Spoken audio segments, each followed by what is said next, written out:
All right. So now we're on. I want to thank you guys for tuning in with me today.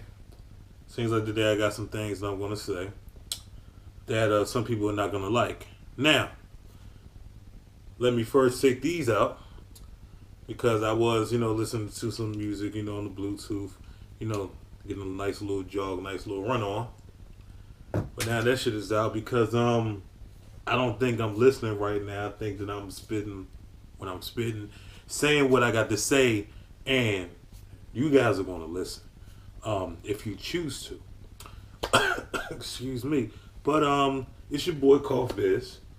You know, live and direct from Washington D.C., Southeast Simple Cities to be exact, and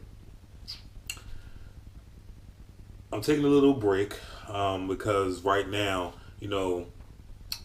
I did, have the show, the corner with my boys, reminiscing my boy Keon. Right now, we just on a little bit of sabbatical while some folks figure some stuff out, and so we can reconvene the way that we need to reconvene, so that we can get more stuff out. Because I do appreciate anybody that does check that show out, anybody that does listen, anybody that provides feedback, anybody that subscribed, liked, commented so far. But today I'm going to do something a little different. Today this ain't like no regular show or nothing like that, or what may have you. I'm just doing something today. I'm gonna call this segment "Drinking and Thinking." Um, like I said, I don't know if this is gonna be no regular shit or anything like that, but pretty much today my subject is gonna be the drug trade versus the slave trade. Now, first off, people are going to be wondering, why am I comparing the two? I feel like the two are very similar, especially with the whole breakdown of it, with the whole paradigm of the whole thing. Now, let me preface my comments right now by saying that me personally, I detest hard drugs, whether it's cocaine, whether it's heroin, whether it's crack, whether it's meth, whatever the case may be. I detest those things because, as you can see, I'm a black male, and I feel like that contributes to the degradation of our community. It's a big reason why we won't really rise up, and I know that a lot of people are going to say, "Stop it. We're not going to keep giving, black folks excuses. We're not going to point to the media. We're not going to point to the government. We're not going to point to the fact that, that drugs are being brought into the community. We have to take full responsibility." Now, with what I'm going to explain today, I actually am going to touch on all of that. Because I do want to say that, especially me, I've gone through some shit in my life. A lot of trials and tribulations. A lot of mistakes that I made, a lot of circumstances that haven't worked in my favor, and together it's, brought together this stew that still has me behind the eight ball. But let's just put it out here like this. I do feel like the drug game is like how slavery was. At least the way I studied it, at least the information that I gathered from it, and at least my opinions on it. Now, this is how it breaks down to me. Let me put the glass down. When it comes to, the slave masters, you pretty much have the government. You have the people that are controlling the distribution of drugs into our communities. I mean, because let's face it, we're not the ones that are, going to, other countries, overseas, in bulk and actually getting this stuff, purchasing this stuff, and then bringing it over here with no problems, no issues. There is a body of people that are in control of that. The same people that control, prescription drugs, being circulated, over the counter drugs being circulated, and what may have you. That is the government. That is, whether it's the DEA, whether it's ATF, whether it's the FBI, whoever has their stronghold in that, that's who is in control of the distribution of these things. And I consider those people, on par with the slave masters in this paradigm, because of the fact that they're the ones that are controlling the whole shit. And they're making sure to control the whole shit by having the people at the bottom be totally dependent at them at the top, the elite, if you will.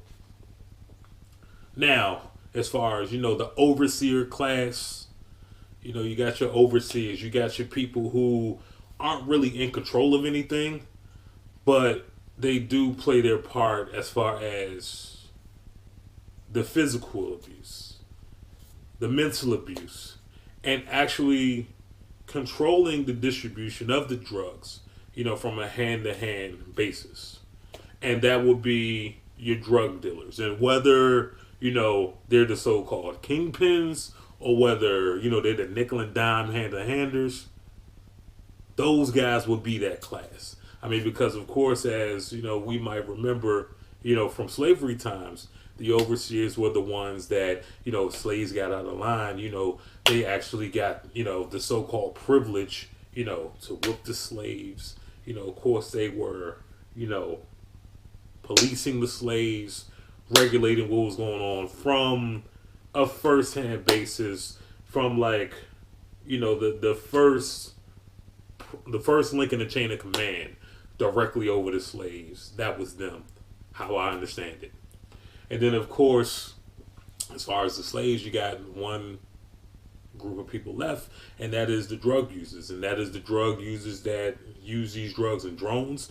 That's the drug users that become the addicts, that become totally dependent on these drugs. Because, of course, what happens is that when it comes to the drug trade, the government, of course, they have certain people in place. Because let's not be mistaken. There's a reason why some drug dealers get arrested, why some drug dealers get indicted, why some drug dealers get convicted, and there's a reason why some of them don't have that happen to them. And it's many different reasons. For one, believe it or not, the government actually, whoever's in control of that, because I don't know firsthand, because, I'm not. If I did know, I'm not even putting all that fucking business out there. Well, let me take off my watch. But when it comes to that, goodness gracious, I'm sorry, I lost my train of thought. But pretty much, when it comes to that, there's a reason why some people are behind bars and why some people are not. A lot of these people are actually directly getting it from these governing bodies for the ones that are controlling the distribution as far as getting it into the country and into the neighborhoods. It's almost like the Freeway Ricky Ross thing almost. When he was working heavily with Danilo Blanco. Danilo Blanco was an informant for, I want to say, the CIA or the FBI. The FBI. I'm not sure right now. I'm really not. We're not fact checking right now. I didn't come with a whole bunch of facts. I'm coming right here strictly on emotion. So there's a lot of things that I might say that are maybe factually wrong or where I'm misinformed. And if that is the case, I would rather people just come to me respectfully and just let me know that, this fact is wrong. This is actually what it is. Well, your opinion is wrong. This is what it is, because that's how we grow as a people. But anyway, there are certain people that were, looked after, because these people were almost handpicked to distribute these things. You know what I'm saying? And the biggest problem with that is that there's far too many times where, people that live where we live at, whether you want to call it the trap, that's the popular term for it. The trap. Of course, we still say the hood and whatnot. When it comes to that kind of shit, those people are gonna say, "Well, hey, these people are gonna get high. Somebody's got to profit off of it."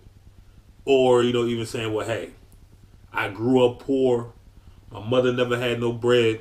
My father never had no bread. My sisters, my brothers, and now my children and my wife or my girlfriend or whoever the case may be, now they are still struggling. I need to do something, to reverse this chain. I need to do something to improve my living conditions.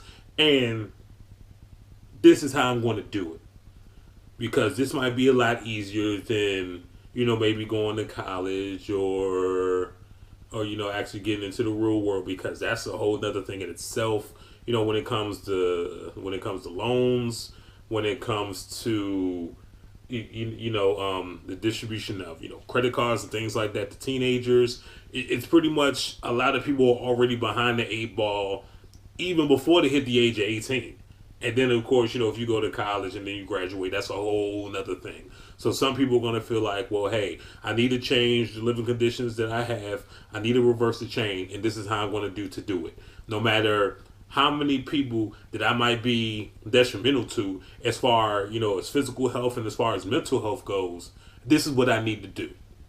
So, of course, people are going to supply these people so that they can improve their living conditions while creating a mass detriment to the physical and mental health of the people in their same neighborhood.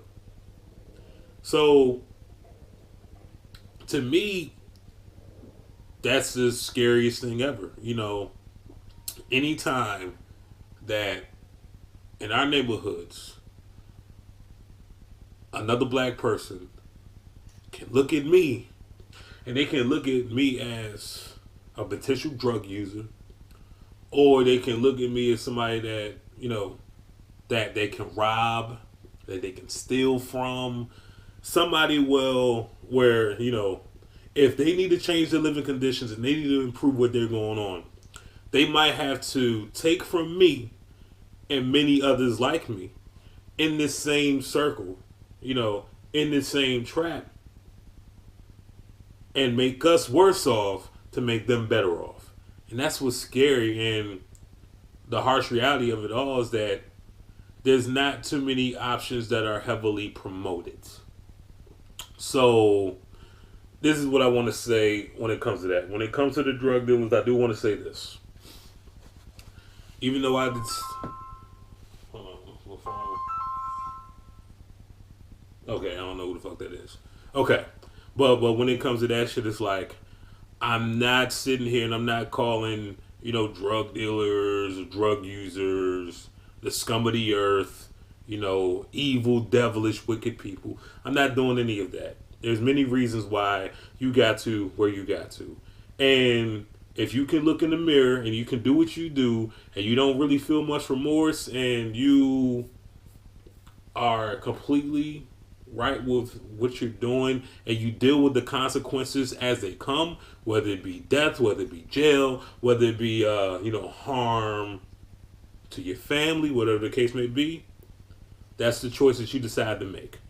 I decide to make a different choice. When it comes to people that use drugs, it's like, well, hey, I know that things in life happen. Like me, for instance, my mother passed on me. I was behind the eight ball as far as, being in college and things of that nature and not really being taught financial literacy and not really like having like a true mentor that to really like provide me like with the blueprints. I was going in blind, and to me, I will admit it, I was not smart enough at that time by any means. And it was to a detriment of me. I hurt myself. And because of that, I dealt with the consequences that I dealt with. And hell, these things happen. And you have to move on. You have to rise above it. But there's some people, when certain things happen to them, well, where, they go to drugs to heal. Sometimes people just go to drugs, just to have fun, have a good time. But that's a choice that they make. That's probably not a choice that I would make. So I'm not going to tell you once again that you're evil, that you're wicked, that you're despicable. I'm just going to say that you chose a different fork in the road than I did. And if you're willing to deal with the consequences that's set forth for you, hey, at the end of the day, that's what you have to do. Now, I will say this. I do believe that the difference between the two, as far as the drug trade and the slave trade, that the drug dealer and the drug user don't really realize that they're part of a system to further oppress them and to further oppress their environment. Because hell, there's a reason why they call it a trap. It's something that we're not supposed to escape from. It's not something that we're supposed to, better or improve by any means. This is somewhere where only the strongest survive, and the people that aren't supposed to be here get out, and the people, as far as being the weak, will stay here, remain here, and more than likely will die here, or they'll die in a jail cell. It's the harsh reality of the matter.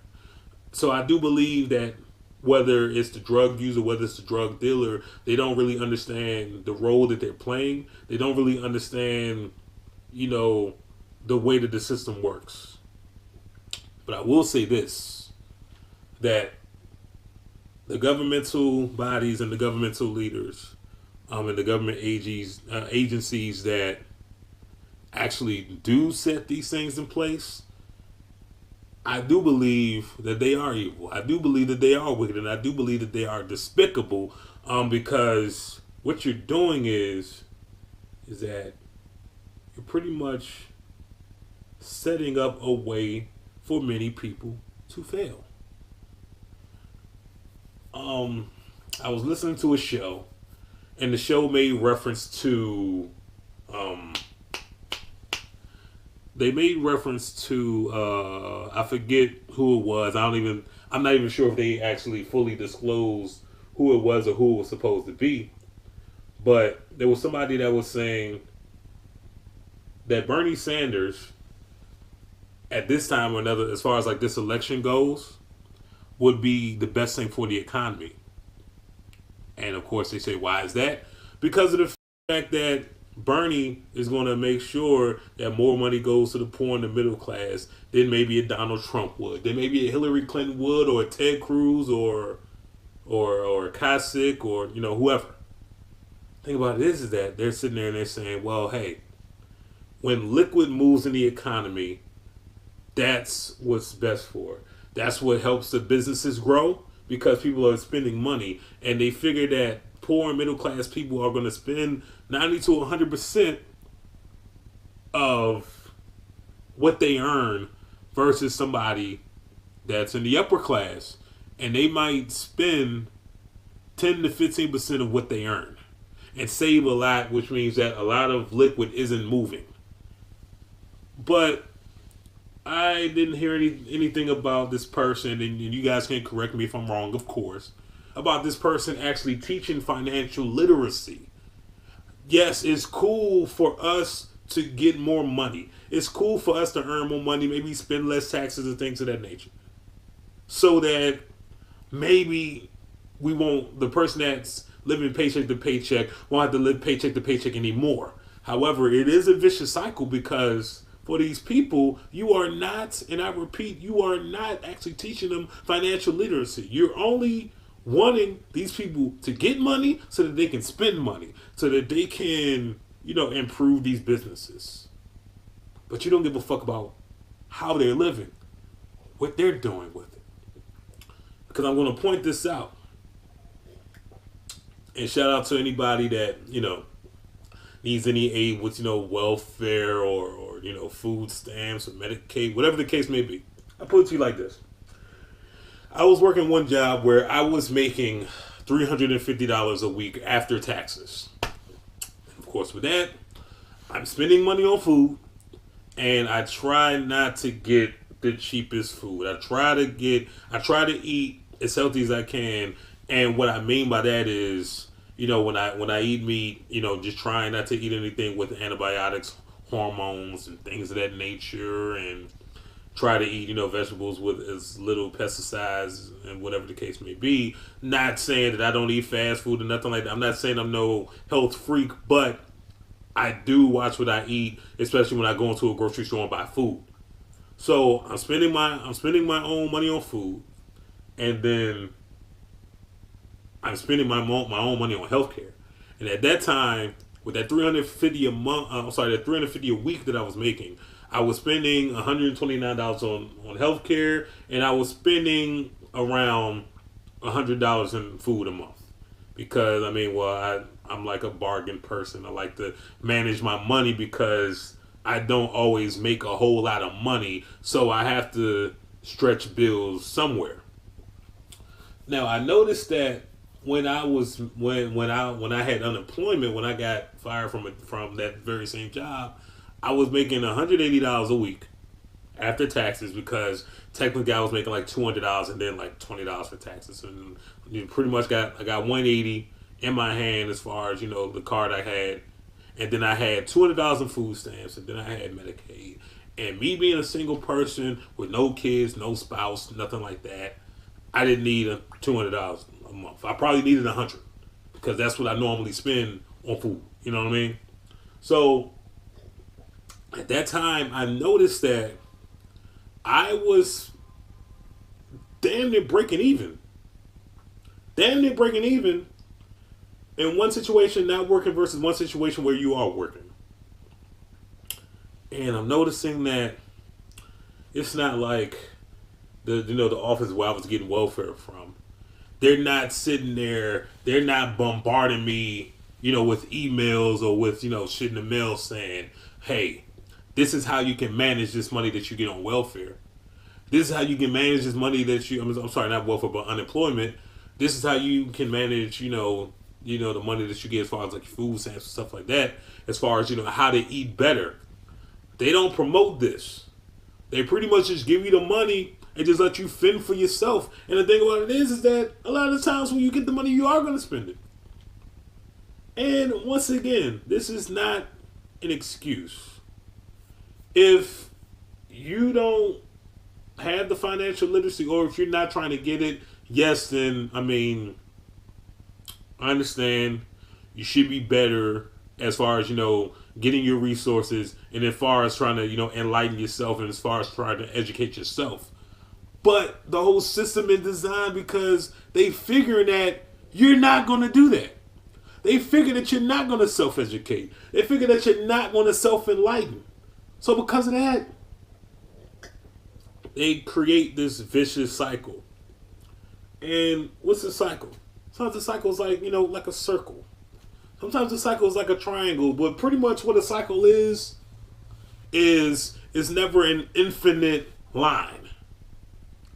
It's a finite shape. Whether it's a circle, whether it's a triangle, whether it's a rectangle. It's something where your starting point eventually goes back to your original point. I might look like a dickhead doing this shit, but this is what it is. Where the starting point, where you start at, eventually where you end at will be the same place that you start. That's a cycle. And that's what they're creating for us. So the triangular slave trade was just what it was. Have your slaves, pick your cotton. At one time, they were in tobacco. They were in, in other, goods and services, things of that nature. And then, of course, the overseers, directly laying that force down. Like the flashlight cops, the security guards, or whatever the case may be. Or, my even better word for the police. And then slave masters who are pretty much orchestrating it all, where it all comes back to them. And then, of course, in the drug trade, this is what's going to happen. It all comes back to them. They are going to allow certain drug dealers to profit off of it until they eventually no longer have a use for them, and they're going to imprisonate. They're going to imprison them. they're going to pretty much rob and rape and pillage their life from them. So whatever riches that they actually help them make by putting this stuff in their hands to sell, they're going to imprison them. And they're going to put them in prison because, hell, one of the biggest businesses in this world right now are prisons. So it's a cycle to pretty much funnel people to prison. And then, of course, in prison, you might not necessarily get the skills that you need to truly rehabilitate. So then that cycle happens.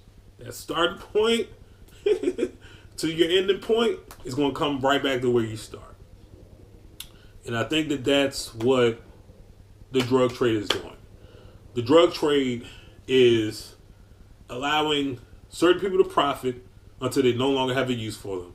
They're allowing certain people to truly be a detriment to themselves health-wise by actually taking this stuff, while at the end of the day, who gets the money and who is unharmed in this? The motherfucking slave masters. Or in this case, the governmental agencies that profit from this. The same ones that are locking these people up are the same ones that are putting the shit in their hands to begin with. And the same ones that are actually having, drug programs for certain people are the same ones that are actually pushing the dope in their veins, pushing the shit up their nose, whatever the case may be. And it's a very fucking vicious cycle. But we have to know right now. That, not trying to say that you're a slave or that you have a slave mentality, because right now they've pretty much created a system for us where we're destined to fail. No question about it. But after a while, we do kind of have to want more for ourselves. We do have to supersede that. Because if we don't, they're going to continue to feed us the same bullshit that we're going to continue to eat. So me, didn't like slavery then, as far as reading about it, as far as learning about it, as far as being taught about it, as far as knowing the history of it.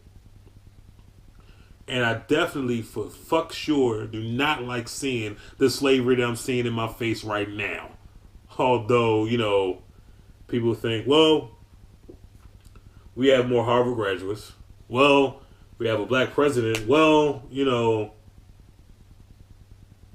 people aren't just calling us niggers every fucking day. Well, us and white folks are drinking the same water fountain. So apparently it's all not the same. No, it's different. In some cases, it's even worse because we're thinking that the worst is over. Some people actually think that when MLK and when Malcolm X passed, when the Civil Rights Bill, fully got passed, when everything pretty much got wrapped up in 1968, some people thought that the worst was over. But it's coming back around. Trust me. It's getting there. But we need to be smarter than that. So this is what I'm going to challenge some folks to do. And when I say challenge folks, I'm challenging myself as well, because I'm not fucking perfect. I'm still in this place. I'm still in the hood of DC. I'm still in Southeast. I haven't necessarily escaped. And a lot of it is because I kept myself here with some of the decisions that I made. But we all have to challenge ourselves to no longer be dependent on certain things. We have to challenge ourselves to not facilitate certain policies that they want us to just because we have to get money. And we have to reject that slave to slave master system that's currently going on. Because as long as that happens, as long as we don't try to become financially literate, as far as we don't try to actually own our own businesses, as long as we take the bullshit that they give us, they're going to keep giving us the bullshit. Because they always say, right, as far as the free market goes, it's supply and demand, right? If the motherfuckers don't demand it, they're not going to try to supply it. So we have to stop letting them supply us with bullshit, and then in return demand that bullshit. So maybe this wasn't the most articulate I could have spoken. And surprisingly, I didn't, even finish my glass that, only has this a little bit of alcohol in it. Just a little. But that's, how I unwind, and that's how, I do my thing. And that's that's what helps me say shit that maybe if I was around certain people I was sober, I would be scared to say. But I'm not going to be scared to say it. For the motherfuckers that know me, they know I'm not going to be at all, because these things do need to be addressed. So I do want to say this. For anybody that disagrees with me, definitely call me out on it.